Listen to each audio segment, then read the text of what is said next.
Hello friends, welcome to my channel Ayurgyan with doctor Ragini.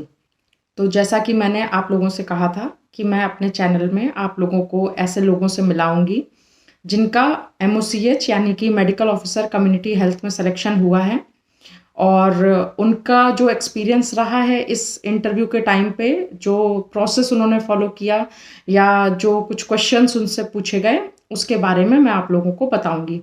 तो ये जो वीडियोस हैं ये उन सभी लोगों के लिए बहुत हेल्पफुल होने वाले हैं जो एएमओ यानी आयुर्वेदिक मेडिकल ऑफिसर उत्तर प्रदेश या फिर मध्य प्रदेश, उत्तराखंड जिसका कि इंटरव्यू होना है, रिटन एग्जाम हो चुका है, पंजाब यानी कि डिफरेंट डिफरेंट स्टेट्स में जो मेडिकल ऑफिसर की वैकेंसीज निकली हुई हैं, उन सभी स्टूडेंट्स के लिए ये वीडियो बहुत हेल्पफुल होने वाला है।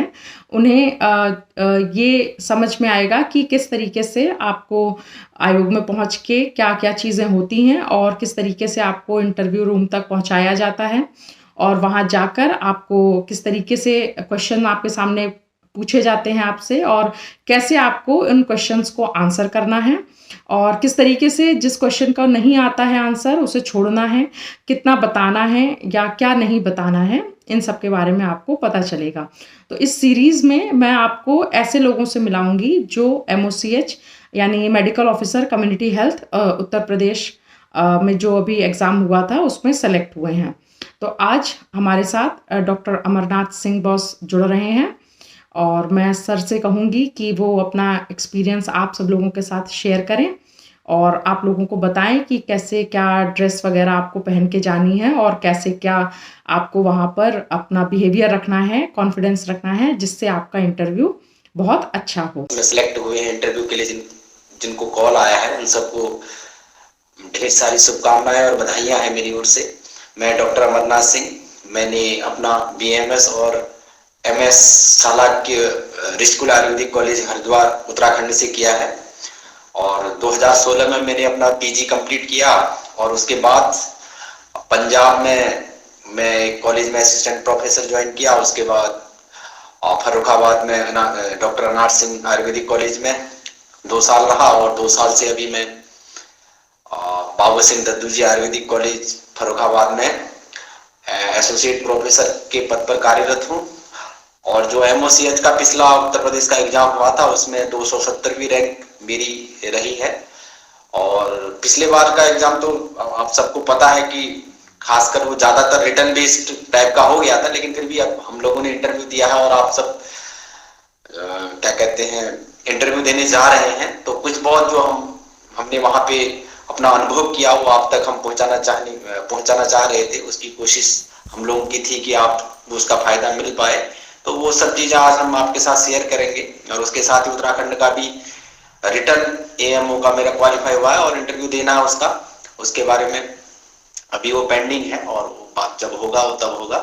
लेकिन फिलहाल जो आप सबको एएमओ का उत्तर प्रदेश का इंटरव्यू देना है उसके लिए हम कुछ बातें जो हम आपके लिए बेनिफिशियल हो सकती हैं वो हम बताने की कोशिश करेंगे। और डॉक्टर रागिनी को बहुत बहुत धन्यवाद जो ये कोशिश में लगी हुई है कि जितने भी नए सिलेक्टेड बंदे हैं उनका सिलेक्शन हो और उनको फायदा मिल पाए। तो सबसे पहले तो ड्रेस की बात करते हैं और ड्रेस से पहले जो हम आपका फॉर्म जो भरा जा रहा है उसको टाइमली आप भर दें और उसको अच्छे से इंस्ट्रक्शन से पढ़ लें और आपका जो अभी फॉर्म भरा जा रहा है उसको तुरंत उसको पोस्ट कर दें जितनी जल्दी हो सके सही से भर के। और उसके बाद जब आपके पास इंटरव्यू के लिए कॉल आएगा, आपकी डेट फिक्स हो जाएगी, तो उसका इंतजार नहीं करना है। जैसे ही आपका ये फॉर्म भरने की प्रक्रिया पूरी हो जाती है, आप जहां भी हों, जिसके साथ भी जुड़ सकें, अपने सीनियर हों, सिलेक्टेड बंदे हों या कोई भी कोचिंग वाले जो जहां से लगता है कि आपको हम कोशिश कर सकते हैं या क्या कहते हैं उसकी कोचिंग ले सकते हैं या गाइड ले सकते हैं, तो वो आप लें, तुरंत प्रयास अपना शुरू कर दें। क्योंकि शायद 1000 के आसपास लोग 1000 कुछ लोग सेलेक्टेड हुए और 611 वैकेंसी है, तो उतने लोग बाहर होने हैं। तो आपका जितना अधिक अच्छा प्रयास रहेगा, जितना अधिक प्रयास रहेगा उतना अधिक आपकी चांस बनेंगे सिलेक्ट होने के। तो इसलिए जो बीच में टाइम मिल रहा है आपको उसको जाया न करें और जब भी होना होगा इंटरव्यू 2-2.5 महीने बाद वो तो होगा ही, इसलिए जो 2-2.5 महीने का समय है उसका सदुपयोग करें और अच्छे से इंटरव्यू की तैयारी करें। और जैसे कि डॉक्टर रागिनी की उसमें सेकंड रैंक है तो काफी मेहनत उन्होंने की होगी, तो ऐसी तरीके से आप मेहनत करें और समय आप बिल्कुल भी जाया न करें, सबसे पहली बात तो। और दूसरी बात, उसके बाद जब आपका इंटरव्यू पड़ जाए जिस डेट को, उस डेट से पहले आप बिल्कुल काम रहें और टाइमली वहां पे पहुंच जाए। एक दिन पहले समय से दोपहर में आप पहुंच जाए, एक चक्कर सेंटर का लगाएं। और आपसे पहले किसी की डेट पड़ गई है इंटरव्यू की, तो हो सकता है उस दिन जिस दिन आप पहुंच रहे हैं एक दिन पहले, वहां बहुत सारे इंटरव्यू जो दे के आ रहे होंगे, बाहर निकल रहे होंगे, उनसे आपका इंटरेक्शन होगा, तो तुरंत आपको नई जानकारी मिलेगी, पैनल किस तरीके के हैं वो भी मिलेगा, और एक इन्वायरमेंट से आप फेमिलियर हो जाएंगे, तो आपको सहज महसूस होगा इंटरव्यू देते समय। ये भी एक मेरा आपको सलाह है। और एक दिन पहले टाइम से पहुंच जाए, कम से कम 12-1 बजे आप एक दिन पहले वहां पहुंच जाए दिन दोपहर में, ताकि आप आराम से होटल ले सकें, वहां रुक सकें और सेंटर का एक चक्कर लगा सकें, और दूसरे दिन ताकि आपको पहुंचने में आसानी हो और सहज रूप से अपना इंटरव्यू व्यवस्थित रूप से दे सकें। और उसके बाद जब आप क्या कहते हैं सेंटर में अगले दिन 9 या 10 बजे का जो भी टाइम दिया गया उस समय पहुंचे, समय से पहुंच जाएं, अपने डॉक्यूमेंट कंप्लीट कर लें, सुबह एक बार चेक कर लें। और उससे पहले मैं एक बात कहना चाहूंगा, एक या दो बंदों को अपने साथ जरूर ले जाएं। हो सकता है कोई चीज अनकंप्लीट रह जाए, हो सकता है उनको आपको कहीं जाने की उनको जरूरत पड़ जाए, आप तो उस समय कहीं नहीं जा पाएंगे, तो उनको भेज सकते हैं आप अपने साथ में। तो इसलिए एक या दो लोगों को अपने साथ जरूर ले जाएं, ताकि जरूरत पड़ने पर वो आपकी हेल्प कर सके किसी भी तरीके की। और उसके बाद आप जब वहां जाएंगे तो 30-40-50 लोग जितने भी उन्होंने उस दिन बुलाए होंगे, उन सब का आपस में आपको एक रूम पे बैठा दिया जाता है। और उसके बाद आपके वहां पे डॉक्यूमेंट सारे ओरिजिनल जो आपने फोटोकॉपी सेंड की होती है वो, और आपका जो ओरिजिनल है उससे मैच किया जाता है। और उसके बाद आपको एक एक करके एक कोड नंबर दिया जाता है, उस कोड नंबर को लेके आप जहां इंटरव्यू हो रहा होता है उस बिल्डिंग में प्रवेश करते हैं। और वहां पे रैंडमली, कोई उसमें फिक्स नहीं होता, रैंडमली वहां बुलाए जाते हैं, और जब भी आपका नंबर पड़ेगा तब आप इंटरव्यू देंगे। इंटरव्यू सामान्यतया 20-30 मिनट का होता है, उससे ज्यादा तो मुझे नहीं लगता कि इंटरव्यू होता है। और 20-30 मिनट एक एवरेज जो है टाइम है, उस टाइम उसमें होता है। और थोड़ा सा घबराहट होना स्वाभाविक है, और जिन लोगों ने पहले दिया है उनको तो आइडिया होगा माहौल का, लेकिन जो पहली बार दे रहे हैं उनको थोड़ा सा हो सकता है कि घबराहट हो। और लेकिन घबराना बिल्कुल नहीं है, क्योंकि आप रिटर्न पास करके गए हैं और आपने क्या कहते हैं एक मैच्योर पर्सनैलिटी है, आप बीएमएस किए हुए हैं, या बहुत लोगों ने एमएस भी किया होगा, एमडी किया होगा, पीजी किया होगा, तो ऐसी कोई घबराने वाली बिल्कुल भी बात नहीं है। और बाकी मॉक इंटरव्यू जब आप इस बीच में देंगे तो उससे बहुत सारी आपकी क्या कहते हैं हेजिटेशन है जो वो दूर हो जाएंगी। और उसके बाद जब आपका नंबर आ जाएगा वहां पे इंटरव्यू पैनल के अंदर, जब आप प्रवेश करेंगे तो उस समय आपको धीरे से दरवाजा खोलना है, और उसके बाद दूर से ही आप चलते हुए आप नमस्ते सर, नमस्ते मैम, इस तरीके से बोल के आप उस टेबल के पास तक जाइए जहां पे चेयर लगी हुई है आपके बैठने के लिए। और वो आपसे जो आपको कोड वाली पर्ची दी होगी वो आप उनको देंगे, और वो उसको ले लेंगे। उसके बाद वो आपसे बैठने के लिए बोलेंगे, खुद बोलेंगे पैनल में से। उसमें से 2 या 3 लोग होंगे पैनल में, उसमें से जो मेन जो पैनल की चेयरमैन से हम कह सकते हैं वो होंगी, तो वो आप होंगी या होंगे, क्योंकि मेरी में लेडीज थी तो इसलिए मेरे मुंह से होंगी निकल रहा है, तो वो आपको बोलेंगे बैठने के लिए, आप बैठ जाए सहज रूप से, अच्छे से उस पर आप पोजीशन ले लीजिए अपनी, अच्छे से कंफर्ट पोजीशन में बैठ जाइए आराम से। कुछ चेयर से पीछे से अपना पीठ सटा दीजिए बिल्कुल आराम से, ऐसा नहीं कि आगे को आप झुक रहे हो, इस तरीके से नहीं बैठना है। और उसके बाद फिर वो सामान्य जैसे हम बातचीत करते हैं आपस में, या कोई सीनियर हमारे या कोई सर लोग हमारे हमसे बातचीत करते हैं, उस तरीके से वो इंटरव्यू शुरू होता है।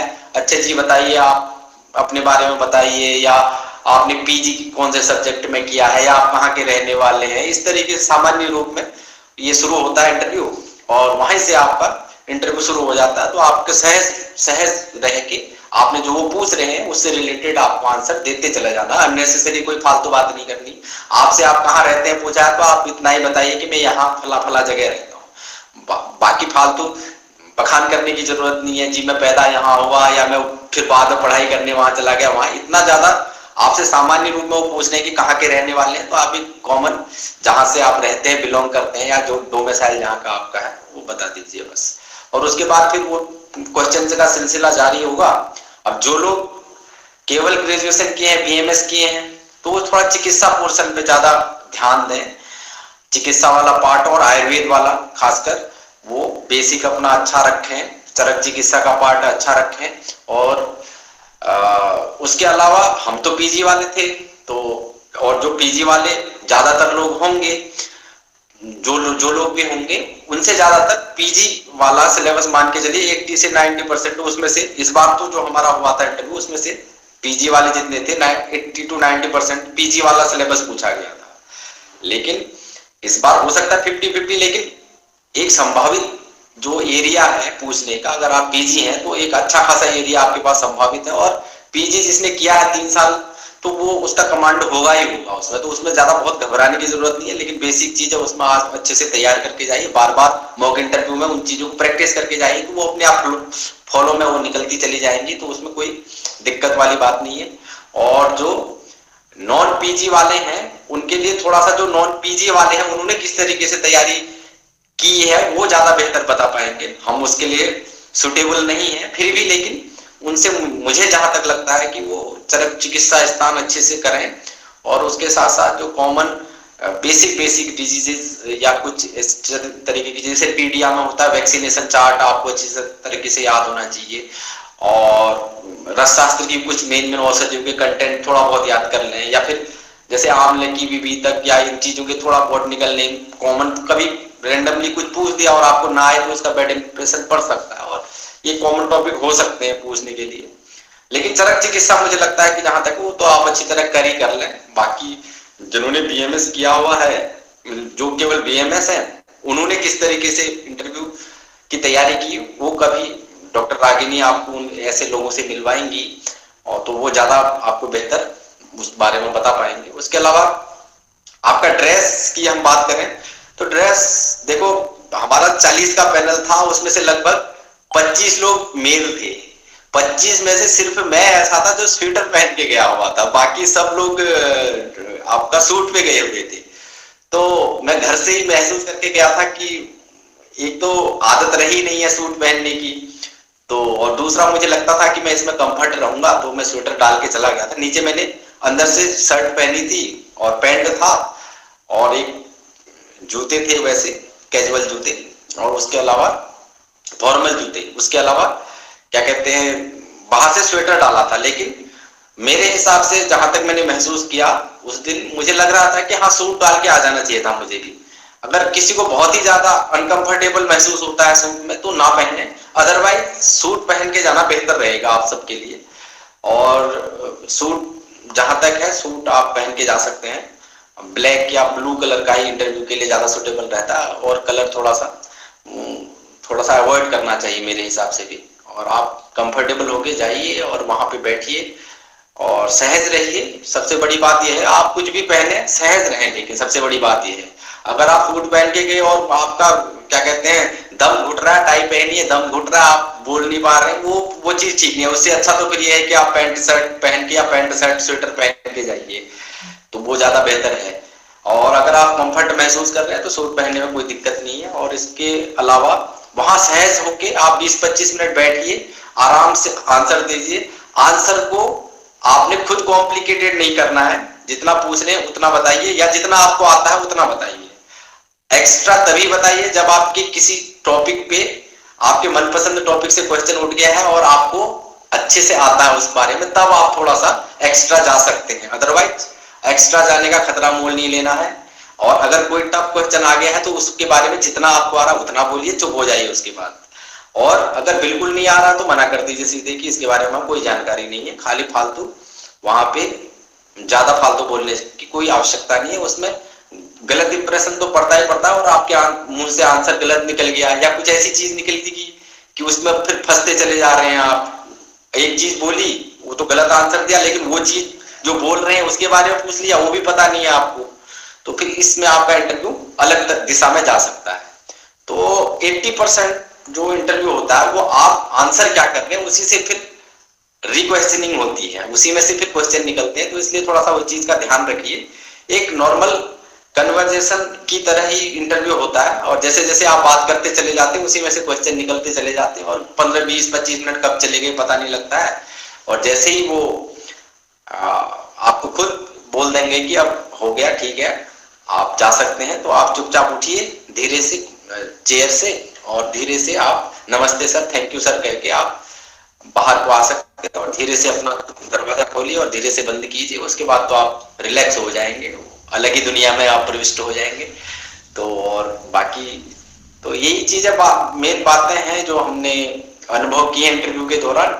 और बाकी समय समय पे अगर कुछ स्पेशल होगा, जैसे जीएस का कुछ थोड़ा बहुत तैयारी है मेरा, कभी रागिनी के साथ फिर से वीडियो बनाने का मौका मिलेगा तो हम लोग आपके लिए जीएस के बारे में कुछ क्वेश्चंस इस तरीके से बता पाएंगे आप लोगों को। जैसे जैसे इंटरव्यू की डेट फिक्स हो जाएंगी तो उसके बाद जब मॉक इंटरव्यू शुरू जी, होने जो वाले अभी होंगे तो उस समय रिसेंट की कुछ। चीज़ें चल रही हैं, जो कॉमन चीज़ें हैं जो वहाँ पूछ सकते हैं, मतलब जैसे हाँ हाँ, जीएस की। जीएस के लिए उस समय हम थोड़ा बहुत 5-7 मिनट का, 8-10 मिनट का फिर से किस तरीके से जीएस को अप्रोच करें, या कुछ क्वेश्चन कहाँ कहाँ से उठ सकते हैं, मेन मेन टॉपिक वो हम डिस्कस करेंगे। जी तो बॉस। थैंक यू रागिनी, इतना अभी मेरे पास अपना अनुभव था जो मैंने बता दिया है, शायद जो भी इंटरव्यू देने जा रहे हैं उनका उनके लिए उपयोगी होगा। जी बस, बाकी मतलब आपको कुछ बिल्कुल और। सही कहा आपने। काय चिकित्सा जो है, मतलब जो बीएमएस स्टूडेंट्स हैं, मतलब उनको फोकस करना ज़रूरी है, क्योंकि मैक्सिमम क्वेश्चन वहाँ चिकित्सा से ही पूछे जाते हैं। मतलब कि आप सीएचसी पीएचसी पे हैं और फिर आप, मतलब कोई पेशेंट आ गया, वो एक सिनेरियो दे देते हैं कि तमक श्वास का पेशेंट आ गया या पांडु का पेशेंट आ गया, तो आप इसका ट्रीटमेंट मतलब कैसे करेंगे, क्या आहार सजेस्ट करेंगे या फिर क्या औषधियाँ देना चाहेंगे। तो मतलब इसी तरीके का, तो चिकित्सा तो सबको मतलब बहुत अच्छे से प्रिपेयर कर लेनी है। और हाँ, जो पीजी स्टूडेंट्स हैं, मतलब जिनकी कंप्लीट हो चुकी है, तो उनसे तो पूरा सब्जेक्ट ही है। और थीसिस है, मतलब थीसिस से भी क्वेश्चन, जैसे पिछली बार काफ़ी सारे लोगों ने बताया कि उनकी थीसिस से क्वेश्चन काफ़ी पूछे गए। बॉस, आप एक दो क्वेश्चन बता दें जो आपसे मतलब वहाँ पे पूछे गए हों, मतलब इंटरव्यू में। तो जैसे जो भी शालाक्य से, मतलब जिन्होंने किया हुआ है पीजी, तो उनको थोड़ा सा हेल्प हो जाएगी। हाँ, जैसे पीजी, मेरा तो पीजी था, तो जो मेरा अपना अनुभव अगर मैं बताऊं, जो इंटरव्यू का सारा जो हुआ था मेरे साथ वो मैं बताऊं, तो सबसे पहले मैं डोर खोला मैंने तो अंदर गया, और जो हमारा वाला पैनल था उसका मेरा लास्ट इंटरव्यू था। तो मैं गया अंदर, तो जाते जाते मैंने नमस्ते मैम, नमस्ते सर बोला। 3 लोग बैठे हुए थे, मेन जो चेयर पे थी वो मैडम थी, नाम तो शायद भूल गया, कोई अग्रवाल मैम थी, वो गायनी से एमएस थी, एमबीबीएस एमएस थी। तो वो थोड़ा सा हमें पहले से पता था कि गायनी से एमबीबीएस एमएस है करके। तो अंदर गए तो बैठने के लिए बोला, हाथ में जो उन्होंने कोड वाला वो स्लिप दी हुई थी वो मांगी उन्होंने, वो दी, और मुझसे बैठने को कहा, मैं बैठ गया आराम से। और उसके बाद इधर वाले सर थे, उन्होंने बोला कि ये सालाकी से पीजी हैं। तो मैम को बताया सालाकी मतलब 2 ब्रांच हो जाती है सालाकी की, एक नेत्र रोग और एक या नाक कान गला वाली। उन्होंने कहा कि ये नेत्र रोग से हैं। तो मैडम ने कहा अच्छा ठीक है। तो अब मैं चश्मा पहना हुआ था, तो उन्होंने सबसे पहले चश्मे से क्वेश्चन किया कि आपने चश्मा पहना है, क्यों पहना है। तो मैंने कहा मुझे मायोपिया है। और तो फिर उन्होंने पूछा कैसे मायोपिया होता है और क्या होता है मायोपिया में, क्या करेक्शन के लिए क्या लेंस लगता है। तो वो सब नॉर्मल सी बात थी, मैं सालाकी से पीजी था, तो वो मैंने सब बता दिया था कि मायोपिया है मुझे और माइनस ग्लासेस लगे हुए हैं। तो इसमें रेटिना के पहले फोकस बन जाता है, तो उसको रेटिना में करने के लिए इसमें कन्वेक्स लेंस यूज किए जाते हैं, कनकेव लेंस यूज किए जाते हैं। और उसके बाद क्या कहते हैं, तो उन्होंने एक क्वेश्चन मुझे फंसाने के लिए पूछना चाहा कि आपको चश्मा कब से लगा है। अब लगा मुझे 15 से था, तो मैं भाप गया कि अगर मैं बोलूंगा कि भाई 15, क्योंकि 13 की मेरी पीजी थी, तो 15 में, तो भाई पीजी जब आप नेत्र रोग से कर रहे थे तो फिर आप अपनी विजन को क्यों नहीं बचा पाए चश्मा लगने से, है ना। इस तरीके का क्वेश्चन पुटअप हो जी सकता था। तो मैंने दिमाग लगाया, मैंने कहा कि 2012 में मुझे चश्मा लगा। उससे पहले उन्होंने एक क्वेश्चन भी किया था कि आपने पीजी कब किया है, तो पीजी मैंने बोला 2013। तो मैं समझ गया था उसको, लेकिन वहां पे थोड़ा सा कभी कभी थोड़ा सा स्मार्टली आपको थोड़ा झूठ भी बोल देना पड़ता है, नहीं तो इस क्वेश्चन में फंस सकता था। तो फिर मैंने बोला 2012, अच्छा ठीक है बोली, तो क्वेश्चन हट गया जो संभावित क्वेश्चन था। तो उसके बाद फिर उन्होंने कहा कि अच्छा डॉक्टर साहब, आजकल जो बच्चों में जल्दी आई की प्रॉब्लम शुरू हो जा रही है, चश्मे लगने शुरू हो जा रहे हैं, हेडेक हो रहा है, वो क्या वजह हो सकती है उसकी, और क्या उसका हम ट्रीटमेंट कर सकते हैं। तो जैसे कि मैंने बताया, आजकल बच्चे मोबाइल एक तो बहुत ज्यादा यूज करते हैं, या फिर टेलीविजन बहुत ज्यादा देखते हैं, स्क्रीन पे बहुत ज्यादा देर देर तक देखते हैं, या बहुत ज्यादा यूज करते हैं। तो उसकी वजह से भी उनमें प्रॉब्लम हो रही है, क्योंकि ड्राई आई सिंड्रोम हो सकता है उनको, या फिर स्वेलिंग, ईचिंग, रेडनेस, किसी भी चीज का एक्सेसिव यूज हो रहा है तो उसमें तो ये सब सिम्टम्स आएंगे।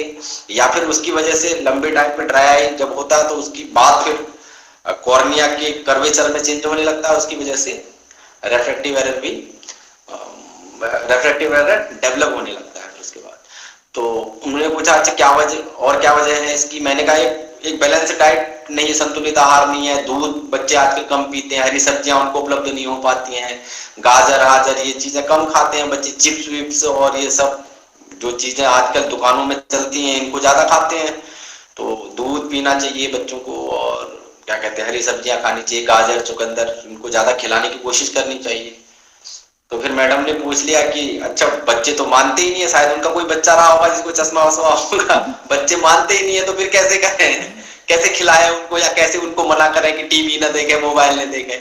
मैंने कहा मैम अब ये तो बेसिक कॉज है उसका, तो इससे तो थोड़ा सा कंट्रोल करना ही पड़ेगा, ज्यादा देख रहे हैं तो कम देखने को कहना पड़ेगा, और थोड़ा बैलेंस डाइट तो उनको करवानी पड़ेगी। और उसके अलावा जैसे जैसे सिम्टम्स या साइंस या डिजीज डेवलप हो रही है उसका, या तो चश्मा का नंबर आ रहा है तो चश्मा लगवाना पड़ेगा, या फिर कोई ईचिंग बर्निंग सेंसेशन है तो उसके लिए फिर आई ड्रॉप इस्तेमाल कर सकते हैं। तो उनका कुछ और बताइए। तो फिर मैं आयुर्वेद में चला गया, मैंने सोचा कि शायद आयुर्वेद पूछना चाह रही हूँ। मैंने कहा अगर बर्निंग सेंसेशन है, हैवीनेस है, और इडिमा हो रहा है आईलिड्स पे, तो उसके लिए त्रिफला पात ठंडा रख के उसको पानी में वो करके, और उसको सुबह छान के उससे हम हफ्ते में 2-3 बार क्या कहते हैं उसके पानी वो त्रिफला पात के छपके मार सकते हैं घर पे, नॉर्मल है ना, जैसे पानी डालते हैं आंखों पे छपके उस तरीके से डाल सकते हैं। तो उसके बाद वो मैम आई की बोली आप बताइए कि आप कैंप पे जाते होंगे। मैंने कहा हाँ जाते हैं। तो उन्होंने फिर बोला कि अच्छा कैंप में किस किस तरीके के पेशेंट आते हैं। तो यहाँ पे भी बहुत ज्यादा कॉम्प्लिकेटेड उसकी ओर जाने की जरूरत नहीं थी, मैंने भी सिंपल आंसर दिया कि कंजक्टिवाइटिस के आ जाते हैं, रेफ्रेक्टिव एरर के आ जाते हैं, प्रेसबायोपिया के पेशेंट आ जाते हैं, है ना, या फिर कैटरेक्ट वेटरेक्ट के पेशेंट आ जाते हैं। तो फिर इधर से सर ने क्वेश्चन किया कि अगर किसी की आई रेड है और उससे वाटरिंग हो रही है तो क्या आप उसको सजेस्ट, क्या आप उसको डायग्नोस करेंगे। मैंने अब वो सिंपल कंजक्टिवाइटिस के बारे में पूछना चाह रहे थे, मैंने कंजक्टिवाइटिस बता दिया। अब हो तो और चीज भी सकता था लेकिन सिंपल की ओर जाना था, क्योंकि ज्यादा टफ की ओर हम खुद न जाएं उसमें, जब तक वो पूछे ना, पूछे तो अलग बात है कि और बताइए और क्या हो सकता है। तो मैंने कंजक्टिवाइटिस बताया, बोले कि कंजक्टिवाइटिस में क्या ट्रीटमेंट करेंगे। मैंने वही बताया कि अगर माइल्ड है, हल्की रेडनेस है, माइल्ड रेडनेस है और माइल्ड सिम्टम्स दिखाई दे रहे हैं तो उसमें त्रिफला पात से सेक कर सकते हैं, उससे सबसाइड हो जाएगा। अगर ज्यादा है, मॉडरेट टू सीवियर की ओर जा रहा है, वाटरिंग ज्यादा है, रेडनेस ज्यादा है, तो फिर उसमें मॉक्सिफ्लोक्सासिन आई ड्रॉप हमें एंटीबायोटिक देनी होगी। तो बोले अच्छा ठीक है। तो उसके बाद क्या कहते हैं फिर से वो रेफ्रेक्टिव एरर में आ गई, मायोपिया का नोमेनक्लेचर बताओ, मुझे नहीं आता था। मैंने थोड़ी देर पढ़ा तो था, कहीं ध्यान में नहीं आ रहा था, क्योंकि लैटिन कोई नेम बनता है उससे, मायोप्स से मायोपिया, मायोप्स का मतलब कुछ ऐसा था उसका। मैंने कहा सर ये याद नहीं आ रहा मुझे। तो फिर बोले अच्छा चलो कोई बात नहीं। फिर वो आ गए कि क्या कहते हैं ये सॉस डिजीज पूछने लगे मुझसे, सॉस एब्सेस। तो वो मैंने क्या कहते हैं सुना नहीं था, क्योंकि वो सर्जरी का रिलेटेड था। तो मैंने कहा सर नहीं याद आ रहा मुझे। तो फिर बोले सॉस मसल के बारे में सुना है। मैंने कहा सर नहीं सुना है। तो फिर बोले अच्छा ठीक है। फिर वो लेंस लेंस का कितना पावर होता है पूछने लगे, क्योंकि जब कैटरेक्ट सर्जरी करते हैं तो उसमें लेंस निकालते हैं, जो नेचुरल लेंस है उसको निकाल के फिर उसमें आर्टिफिशियल लेंस उसी लगभग उसी नंबर का इम्प्लांट करना होता है। तो इसलिए उन्होंने वो क्वेश्चन किया था कि लेंस जो हमारे आई में है उसका कितना पावर होता है। मैंने उनको बता दिया कि 16 डायोप्टर के लगभग उसका पावर होता है। तो फिर कुछ क्वेश्चन मिसिंग हो रहे हैं, अभी इस समय याद नहीं है क्योंकि 2-3 महीने हो गए हैं। और इसके अलावा और एब्डोमेन के उन्होंने, जो एब्डोमेन एग्जामिनेशन में हम 9 पार्ट करते हैं एब्डोमेन के, तो उस पार्ट को उन्होंने, वो 9 जो डिवीजन है उसके उसके नाम बताओ, ये क्वेश्चन पूछा था मुझसे। तो उसमें बीच के 3 तो मुझे याद आ गए, इपिगैस्ट्रियम, अम्लाइकल और हाइपोगैस्ट्रियम। साइड के वो लेफ्ट राइट वाले वो मुझे याद नहीं आए। तो फिर वो बोलने लगे मुझे लेफ्ट राइट कुछ है ऐसा। तो मैंने कहा है तो सही सर, लेकिन मुझे याद नहीं आ रहा, क्योंकि रिवाइज इस तरीके से सब करके नहीं गए थे। एक बार भी रिवाइज किए होते तो याद हो जाता। तो वो नहीं बता, उतना ही बता पाया मैं 3 पार्ट। तो फिर उसके बाद बोले ठीक है अच्छा जाइए करके। तो मैं उठा वहां से और थोड़ा सा अपना डोर खोला, हल्के से बाहर आ गया। बाहर आने के बाद तो फिर हो गया, खत्म हो गया।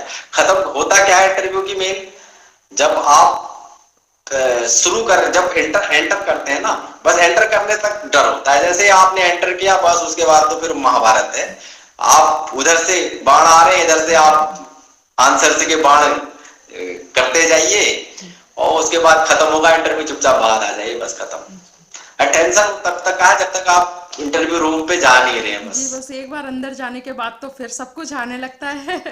आंसर कुछ ना कुछ आ हाँ, ही जाता है, मतलब कुछ ना कुछ दिमाग में समझ में आने लगती हैं फिर चीजें। तो आपके बस बराबर विद्वान कोई कॉन्फिडेंस है ही नहीं। लूज नहीं करना है। जी बस। हाँ, कॉन्फिडेंस लूज नहीं करना, वहां अपने आप आंसर निकलते हैं। जी जी। आप कुछ न कुछ जुगाड़ तुगाड़ बना के कुछ न कुछ आंसर दे दोगे, बस जी ये जी है वहां पे। जी।